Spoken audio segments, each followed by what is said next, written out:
नमस्कार दोस्तों। Headline management में मोदी सरकार और प्रधानमंत्री मोदी कितने उस्ताद हैं, इसका सबूत है आज के कुछ अखबारों की सुर्खियां। मेरे हाथ में दो अखबार हैं, वैसे अखबार यहां 10 रखे हैं, लेकिन दो अखबारों से शुरू करता हूं। एक अखबार है दैनिक हिंदुस्तान और एक हाथ में दैनिक जागरण। क्या है सुर्खी और क्यों ऐसा कह रहा हूं, गौर से सुनिएगा। इस अखबार की हेडलाइन है दिवाली पर 10 लाख नौकरियों का तोहफा। पहली हेडलाइन है, जबरदस्त संदेश है, 10 लाख नौकरियों का तोहफा दिवाली पर, और दिवाली 2 दिन बाद है। इस अखबार की क्या सुर्खी है, केंद्र करेगा 10 लाख भर्तियां, दैनिक जागरण। तो किसी को भी लगेगा पढ़कर, अरे बाप रे 10 लाख नौकरी दिवाली के मौके पर प्रधानमंत्री मोदी दे रहे हैं। अब ये हेडलाइन मैनेजमेंट क्या है, और ये दिवाली इसके पहले भी 8 बार आ चुकी है। प्रधानमंत्री मोदी की ताजपोशी मई 2014 में हुई थी और अभी हम हैं अक्टूबर 2022 में। तो अब ऐसा क्या हुआ कि इस दिवाली के मौके पर यह तोहफा दे रहे हैं, और क्या दिवाली के मौके पर वाकई ये 10 लाख नौकरी मिलने वाली है, और इसके पहले जितनी दिवाली बीती है उसमें क्या हुआ, जरा गौर से सुनिए। यह हेडलाइन है दैनिक हिंदुस्तान का, जैसा मैंने कहा वैसे कुछ और अखबारों में है, लेकिन वहां हेडलाइन वो नहीं है जो हिंदुस्तान और जागरण में है, जैसे ये इकोनॉमिक टाइम्स है, बाकी अखबार भी। लेकिन हम शुरू दैनिक हिंदुस्तान से करते हैं। पहली हेडलाइन वही जो मैंने बताया, उसके ऊपर लिखा हुआ है, प्रधानमंत्री मोदी कल पहले चरण में 75,000 नियुक्ति पत्र सौंपेंगे। तो हेडलाइन दिवाली पर 10 लाख नौकरियों का तोहफा, और उसके बाद ऊपर पतली सी 75,000 दिवाली के मौके पर। खबर क्या है, गौर से सुनिए। खबर यह है कि मोदी सरकार अगले 1.5 साल में यानी दिसंबर 2023 तक 10 लाख युवाओं को नौकरी देगी, और पीएम मोदी धनतेरस के मौके पर शनिवार को रोजगार मेला अभियान की शुरुआत करेंगे। आप सबको पता होगा कि प्रधानमंत्री मोदी ने जून महीने में ही ये ऐलान किया था कि केंद्र सरकार के जो मंत्रालय हैं और विभाग हैं, वहां जितने भी खाली पद हैं, उन पदों की समीक्षा के बाद प्रधानमंत्री ने आदेश दिया था कि दिसंबर 2023 तक सारे पद भरे जाएं और 10 लाख लोगों को नौकरियां मिले। तो ये बात 4 महीने पहले कही जा चुकी है। उसके बाद उस वक्त अखबारों में, चैनलों पर ऐसे ही हेडलाइन आई थी, लेकिन अभी जो हेडलाइन है, और ये क्यों जिक्र कर रहे हैं, और 8 साल जब सरकार के बीत गए तो कितनी नौकरियां मिली, पहले इसको समझिए कि अभी जो 75,000 को रोजगार मेले में नियुक्ति पत्र मिलना है वो क्या है, और ये सब 8 साल बीतने के बाद ही सरकार की नींद या मोदी जी की नींद क्यों खुली, और बीते 8 साल में मोदी जी ने रोजगार कितने लोगों को दिया और कितनी नौकरियां दी, और केंद्र सरकार ने कितनी नौकरियां दी, ये भी सिलसिलेवार ढंग से।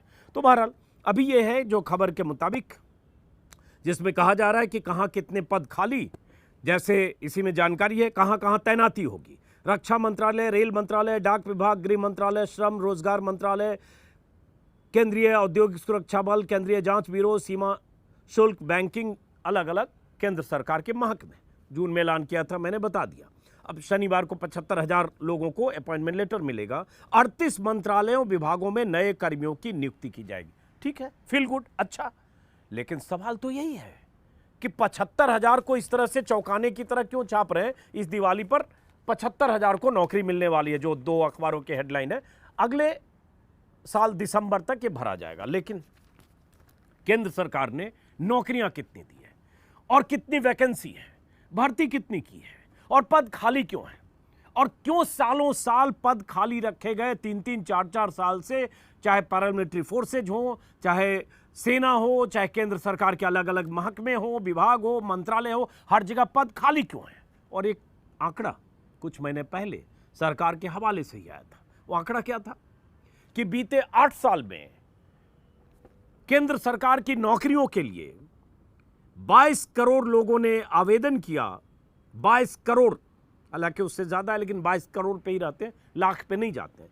और उनमें से 7,22,000 लोगों को केंद्र सरकार में नौकरी मिली, और यह नौकरी मिली 8 सालों में। यह आंकड़ा सरकार की तरफ से संसद में पेश किया गया था, केंद्रीय मंत्री जितेंद्र सिंह की तरफ से। और नौकरियों की रफ्तार देखिए, 8 साल में 7,22,000 नौकरी, मतलब साल में 1 लाख भी नहीं, और जितने लोगों ने अप्लाई किया वो तो उस आंकड़े से जाएंगे तो कोई मतलब ही नहीं। कहां 22 करोड़ आवेदनकर्ता और कहां 7 लाख नौकरी। अब आते हैं इस पर कि मोदी जी ने कहा क्या था और मोदी जी के हवाले से प्रचारित क्या किया गया था कि अच्छे दिन रोजगार, जो बेरोजगार हैं उनके लिए अच्छे दिन आएंगे। तरह तरह के दावे थे कि कैसे 2 करोड़ लोगों को नौकरियां मिल जाएगी, 1 करोड़ लोगों को रोजगार मिल जाएगा, और तमाम दावों के बाद 7.25 लाख लोगों को केंद्र सरकार ने नौकरियां दी। और एक आंकड़ा जो सत्ताधारी दल के सांसद हैं वरुण गांधी, उनके हवाले से पिछले 4-5 महीने पहले जब बेरोजगारी के सवाल पर कई तरह के आंकड़े आ रहे थे, तब मई में वरुण गांधी ने एक ट्वीट किया था जिसके मुताबिक केंद्र सरकार के मंत्रालय और विभाग में 9 लाख पद खाली हैं। 9 लाख पद, गौर से सुनिएगा। पब्लिक सेक्टर बैंक में 2 लाख। आज के अखबारों में भी वही है जो केंद्रीय मंत्री जितेंद्र सिंह ने संसद में बताया था कि 2020 तक 8,72,000 पद खाली पड़े थे। तो 8,72,000 मतलब 9 लाख पद खाली थे। हालांकि वरुण गांधी ने जो आंकड़ा दिया तो 9 लाख से कुछ ज्यादा था, लेकिन कोई फर्क। तो ये पद खाली थे। ये पद खाली क्यों थे? पैरामिलिट्री फोर्सेज में मैंने कम से कम 7-8 वीडियो में बताया कि कैसे सीमा सुरक्षा बल, कैसे CISF, SSB, ITBP, central arm forces के सभी बलों में पद खाली हैं, वैकेंसी है। और नियुक्तियां 2014 के पहले जितनी हुई थी उसकी तुलना में बीते 4 सालों में नियुक्तियों में जबरदस्त गिरावट है। अब उन खाली पदों को भरा जाएगा ढोल नगाड़े गाजे बाजे के साथ। जब प्रधानमंत्री को लगा कि चुनाव अब 2024 में है, एक बार फिर से रोजगार का सवाल बहुत तेजी से उठने लगा, तब अचानक उन्होंने कहा 10 लाख नौकरियां देंगे, और ऐसे हेडलाइन मैनेजमेंट हो रहा है जैसे दिवाली पर ही तोहफा दे रहे। कोई एहसान नहीं है, ये पद खाली है। और खाली क्यों रखे गए और अब भरा क्यों जा रहा है, इस पे कोई सवाल पूछेगा। अग्निवीर का आपको पता ही होगा कि कैसे 4 साल में सिमट गया। 4 साल में जो नौकरी 16-17 साल करते, वो 4 साल में नौकरी करने को मजबूर हो गया। और बेरोजगारी का आलम यह है कि तमाम विरोध प्रदर्शन हंगामे के बाद आखिरकार अग्निवीर 4 साल के लिए बनने के लिए भी जो गाँव में, शहरों में जो लड़के सालों साल, 3 साल, 4 साल से मेहनत कर रहे थे, खेतों खलिहानों में, सड़कों पर दौड़ रहे थे, वो कतारबद्ध होकर अग्निवीर बनकर भर्ती हो रहे हैं, क्योंकि उनके पास कोई चॉइस नहीं। अब बात आती है कहाँ कितने पद खाली हैं, वो भी अखबार में ही है। रक्षा मंत्रालय में 49,366, ग्रुप बी के, ग्रुप सी के 2,14,000, रेलवे में ग्रुप सी के 2,91,000, गृह मंत्रालय में ग्रुप सी के 1,21,000। अब इतने पद खाली थे, वो भरे जाएंगे। तो जो बेरोजगार 4 साल 3 साल पहले जहां नियुक्त होने चाहिए, वो अब उनको तोहफा मिलेगा, और यही हेडलाइन मैनेजमेंट होगा कि उनको मिला तोहफा। लेकिन यही सरकार है जिस सरकार के आने के बाद लगा था कि देश में बेरोजगारों के लिए सबसे अच्छे दिन आएंगे। लेकिन यही सरकार के मुखिया प्रधानमंत्री मोदी हैं। कुछ साल पहले वो चर्चित इंटरव्यू था जो एक राष्ट्रवादी जेल रिटर्न पत्रकार ने इंटरव्यू में उनसे पूछा था, तब किसी और चैनल में थे, अब ब्लैक एंड व्हाइट किसी और चैनल में कर रहे हैं, नौकरी और रोजगार के सवाल पर। तब उन्होंने क्या कहा था? उन्होंने कहा था आपके चैनल के बाहर जो पकौड़े बेचते हैं वो भी एक किस्म का रोजगार है। मैंने इस पर पहले भी कहा, इस तरह से दावा किया गया जैसे मोदी जी के पहले देश में पकौड़े, ठेले, खोमचे, रेहड़ी कुछ था ही नहीं, और ये सब भी मोदी जी के सौजन्य से लगा। सवाल तो तब भी पूछा जाना चाहिए था, काउंटर जो पूछा नहीं गया कि MA BA पास किया हुआ आदमी, तरह तरह के टेक्निकल एजुकेशन पा चुका आदमी, जो सरकारी नौकरियों के क्लर्क और चपरासी तक के लिए भर्ती के लिए सालों साल इंतजार करता है, क्या वो पकौड़े बेचे? और पकौड़े ही बेचना था तो इतनी पढ़ाई क्यों की? ये कहते हुए ये नहीं है कि पकौड़ा बेचना है, ठेला लगाना कोई अपमान वाली बात है। बात यह है कि आपने नौकरी देने की बात की थी, और ये आपने की थी और आपको करना था। पकौड़ा तो ठेले लगा ही लेंगे जिनको लगाना। अब बात आते हैं उन आंकड़ों पर जो वरुण गांधी के हवाले से थी। स्वास्थ्य सेवाएं, हेल्थ पर्सनल में, हेल्थ डिपार्टमेंट में 1,68,000, आंगनवाड़ी में 1,76,000। इन्होंने राज्य और केंद्र दोनों में जो पद खाली अलग अलग राज्यों में, उसको मिला के एक आंकड़े दिए थे, जिसमें भारतीय सेना में 1,07,000, सेंट्रल आर्म फोर्सेज मैंने बताया 91,000, राज्य पुलिस में 5,31,000 अलग अलग राज्यों में। और इस तरह से ये पद लगभग केंद्र सरकार में ही ये इतनी बड़ी वैकेंसी है, उस वैकेंसी को भी अगले 1.5 साल में भरा नहीं जा पाएगा।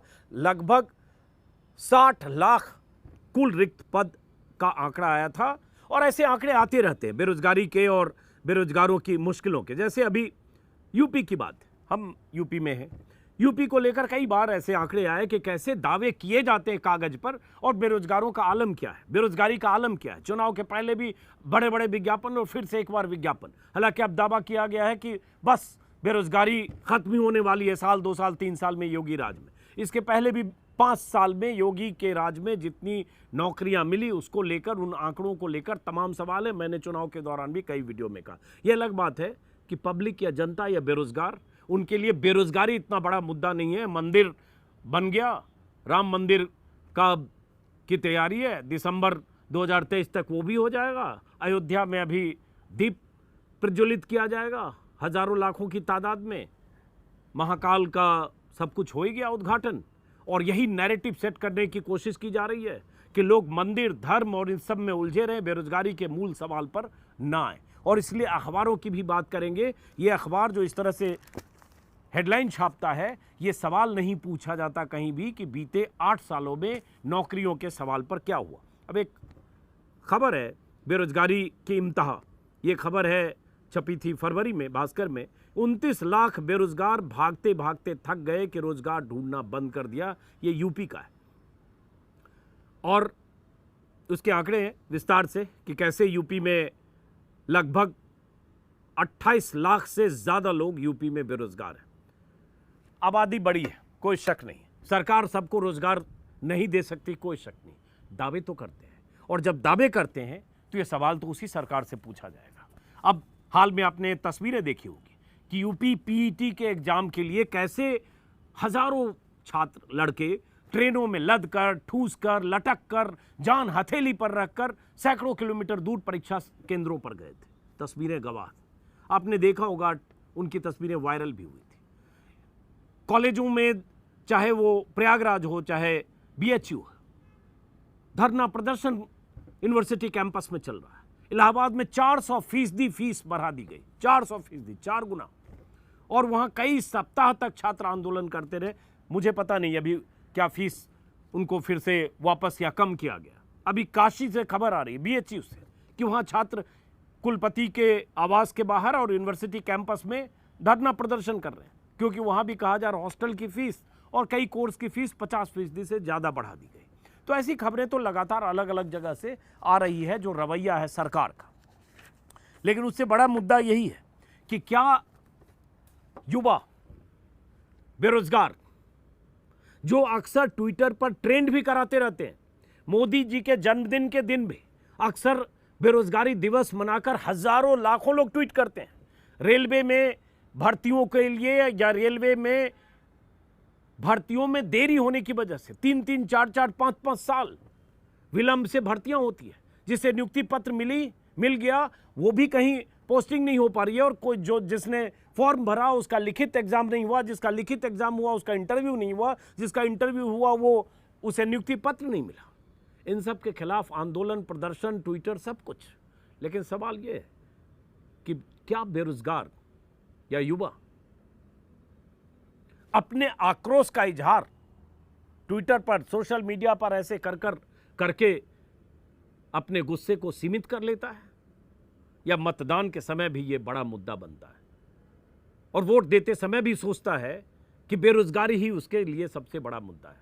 सरकार को इस बात का अंदाजा है कि धर्म के मुद्दे पर, हिंदू मुसलमान के मुद्दे पर लोगों के जहन में नफरत भर के एक धर्म विशेष को टारगेट करते हुए देश में हिंदुत्व के नैरेटिव को इतना विस्तार दो, इतना बड़ा कर दो कि रोजगार और बाकी मुद्दे पीछे चले जाए। गुस्सा हो, लेकिन वोट देते वक्त उसके जहन में फिर यही हो कि मोदी जी तो हैं, और मोदी जी और योगी जी को इस बात का एहसास है। इसलिए इस तरह के झुनझुने और लॉलीपॉप थमाकर भी उन्हें पता है, अंदाजा है कि आखिरकार वो जाएंगे कहां।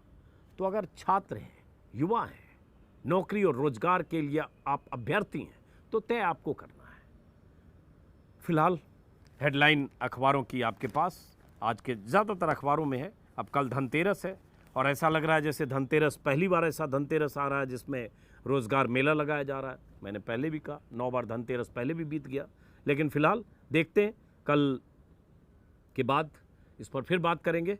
फिलहाल इस वीडियो को ख़त्म करते हैं। अखबारों की भूमिका होनी ये चाहिए कि सरकार की नीयत पर सवाल उठाए, लेकिन सरकार से जो जानकारी जैसे मिलती है और जैसे सरकार चाहती है हेडलाइन मैनेज हो, वैसे हेडलाइन मैनेजमेंट है। लोगों को भ्रम होता है अखबार की सुर्खियां पढ़कर, उन्हें सही स्थिति का अंदाज़ा नहीं लगता है, और जिन्हें सही स्थिति का अंदाज़ा लग भी जाता है उन्हें लगता है मंदिर तो बन रहा है। मुसलमानों के साथ तो मोदी जी कट्टर हिंदुत्व वाले नज़रिए से बर्ताव तो कर रहे हैं, मोदी सरकार, बस खुश रहते हैं। तो चलिए इस वीडियो को ख़त्म करते हैं, फिर मुलाकात होगी किसी और वीडियो में। नमस्कार।